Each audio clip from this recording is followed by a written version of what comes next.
안녕하세요, 도짱입니다. 이번 시간에는 저번 시간에 했던 1편에 이어서 모니터 고르는 방법 2편에 대해서 한번 이야기를 해볼까 해요. 이번 시간엔 모니터 주사율, 그리고 부가적인 기능 같은 것들에 대해서 이야기를 해보도록 하겠습니다. 우선 주사율과 프레임에 대해서 얘기를 해볼까 해요. 흔히들 144Hz 이상이 되는 모니터를 게이밍 모니터라고 부르는데, 이걸 이제 주사율과 프레임의 차이를 좀 모르시는 분들이 계신 것 같아요. 주사율이라고 하는 건 모니터가 1초에 몇 장의 사진을 보여줄 수 있는지를 나타내는 수치이고요. 프레임은 영상이나 게임 같은 거에서 1초에 몇 장의 장면을 보여줄 수 있는지를 얘기를 하는 거예요. 그러니까 144Hz의 모니터다 라고 하는 건 모니터가 1초에 144번을 깜빡깜빡 하면서 144장의 사진을 보여줄 수 있다는 걸 얘기하는 거예요. 근데 저 같은 경우는 144Hz 정도면은 모든 게임할 때 다 부드럽게 느껴져요.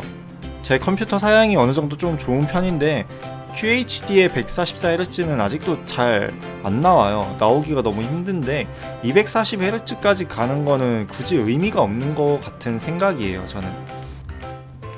다음으로는 글레어 패널과 논글레어 패널이 있습니다. 글레어 패널 같은 경우는 자신의 얼굴이 잘생겼으면 쓰시면 됩니다. 거울처럼 비쳐 보이는 특징이 있고요.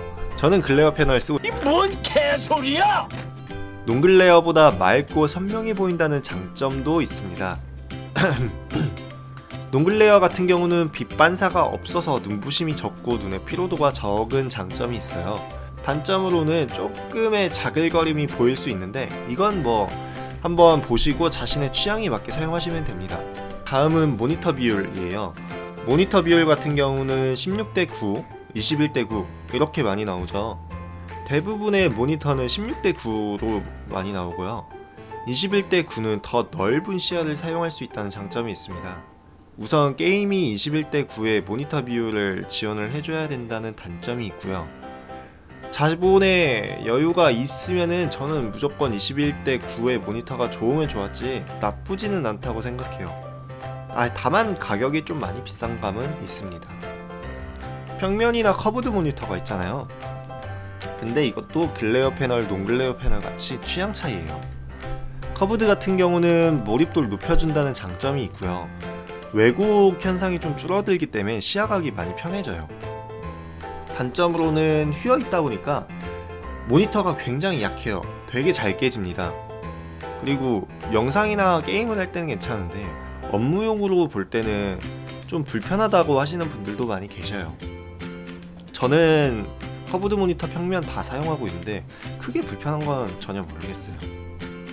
평면 모니터 같은 경우는 이와 완전히 반대입니다. 뭐 평면 모니터가 불편한 건 아니지만 그거에 비해 커브드가 좋다 라고 생각을 해주시면 될 것 같고 커브드도 똑같습니다. 다음은 HDR 이라는 기술이 있잖아요. HDR 이라는 게 뭐냐면 밝은 곳은 더 밝게 해주고 어두운 곳은 더 어둡게 해서 우리가 실제 눈으로 보는 현실의 색감하고 비슷하게 맞춰주는 역할을 하는 거예요. 그것 때문에 HDR에서는 모니터의 밝기, 칸델라라고 적혀 있는데 이게 매우 중요해요. 어두운 곳은 더 어두워지기 때문에 모니터 밝기가 낮은 걸 쓰면은 어두운 부분이 진짜 그냥 흑백으로밖에 안 보이는 현상이 있어요.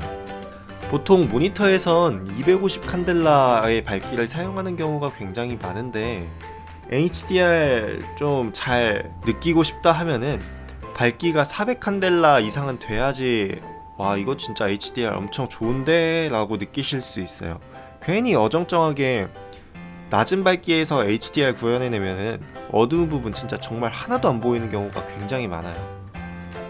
그러니까 모니터 사실 때 어느 정도 HDR도 좀 느끼고 싶다 하시면 250 칸델라보다는 300 칸델라 정도가 되는 모니터를 사용하시면 어느 정도 괜찮네 이 정도까지는 느끼실 수 있어요. 다음은 프리싱크하고 G싱크인데 혹시 이런 장면 보신 적 있으신가요? 흔히 이걸 티어링 현상이라고 하는데 그래픽카드에서 보내주는 신호하고 모니터에서 처리해서 쏴주는 신호하고 정확하게 일치하지 않아서 생기는 현상이에요. 이런 현상을 막기 위한 동기화 기술이 있는데 그게 바로 프리싱크하고 G싱크입니다. 쉽게 얘기해서 그래픽카드의 성능을 살짝 억제해서 모니터와 수준을 완벽하게 맞춰주는 것이라고 보면 돼요. 이 둘의 차이는 G싱크 같은 경우는 모듈 칩셋을 모니터에 박아서 사용하는 거고, 프리싱크는 보드 통합 방식으로 사용을 하고 있는 거예요.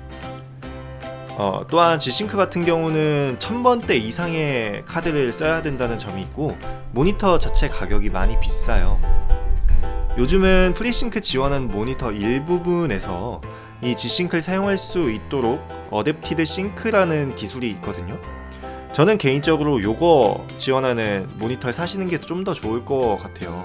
괜히 비싼 돈 주고 G싱크 모니터 사는 것보다 어차피 G싱크 기술 똑같이 사용할 수 있는 그 프리싱크 모니터가 있다면 저렴한 가격에 그냥 그거 사는 게 나쁘지 않을 것 같다는 생각입니다. 자, 이렇게 해서 1편에 이어서 2편 모니터 고르는 방법까지 한번 이야기를 해보았습니다. 어느 정도 모니터 고르는데 좀 도움이 되셨으면 좋겠고요. 혹시 제가 잘못 설명하거나 틀리게 알려준 정보가 있으면은 댓글에 남겨주시면은 제가 그거 피드백 반영하도록 하겠습니다. 지금까지 봐주셔서 감사하고요. 꼭 좋은 모니터 잘 고르셨으면 좋겠습니다. 감사합니다.